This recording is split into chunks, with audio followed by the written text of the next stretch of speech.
Төсвийн орлого тасарч төсөвт тодтгол хийх шаардлага үүссэн талаар эдийн засагчид анхааруулсаар байгаа. Харин сангийн сайд төсөвт тодтгол хийхгүй гэсэн байр суурьндаа хатуу зогссоор байна. Тэрээр өнгөрсөн 14 хоногийн хугацаанд уул уурхайн бүтээгдэхүүний экспортыг нэмэгдүүлэх, гадаад валютын улсын нөөцийг нэмэх чиглэлээр авч хэрэгжүүлсэн ажлууд амжилттай болж, өнөөдрийн байдлаар төсвийн орлого 95% таа гарч батлагдсан зардлууд төлөвлөгөөний дагуу зарцуулагдаж байна гэж мэдээллээ. Уул уурхайн бүтээгдэхүүний экспортыг нэмэгдүүлэх, гадаад валютын улсын нөөцийг нэмэхийн тулд гашуун сухад ганц модны төмөр замын тээврийн тарифыг 50% бууруулжээ. Түүнчлэн засгийн газрын бондуудыг мөнгөжүүлэх байдлаар валютын нөөцийг сарын дотор 530 сая $оор нэмэх боломжтой гэж тооцоолсон байна.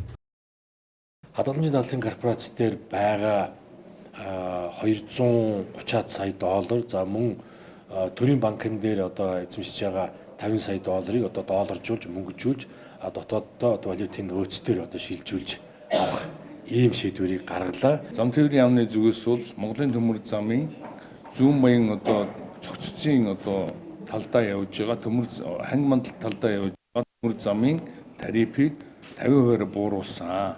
За энийг бол одоо бас зарим нэг хэвлэл мэдээлэл дээр одоо буруу ойлгоод одоо тээврийн хөлсийг буулгацсан мэтэр одоо ойлгуулж байгаа юм. Энэ ялгаатай. Өөрөөр хэлбэл суур бүтцийн тарифыг бид нар 50% буулсан.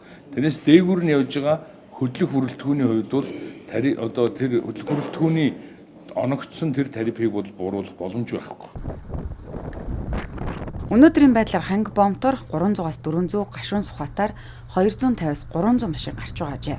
Шивээ хүрэн сэхэ бомтор 600 орчим машин гарч байгаа гэнэ. Ийхүү нүүрсний гаралт хэвийн үргэлжилж байгаа. Цаашид экспорт нэмэгдэнэ гэдгийг сайд нар онцолж байна. Энэ мэт нөхцөл байдлаа боддоор үнэлж ажиллах нь чухал байгааг онцлоод төсөвт тодтгол хийх хэмжээний асуудал үүсээгүй гэдгийг онцолж байна. Тодтгол гэж хийх яриад хэрвээ тодтгол хийгээд нүүрсний үн өсчдөг. За валютын нөөц нэмэгдчихдэг бол өдөр болгон тодтгол хийцгээе. Тодтгол хийгээс өмнө бидэнд хийх ажил маш их байна.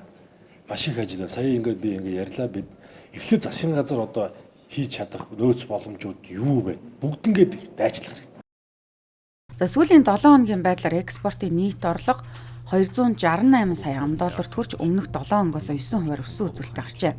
Энэ өсөлтөнд нүүрсний экспорт 1.9 сая тоннд хүрч 31%, зэсийн баяжмлын экспорт 57 мянган тоннд хүрч 31%, төмрийн хөдрийн экспорт 176 мянган тоннд хүрч 13% өссөн нь голлон нөлөөлжээ.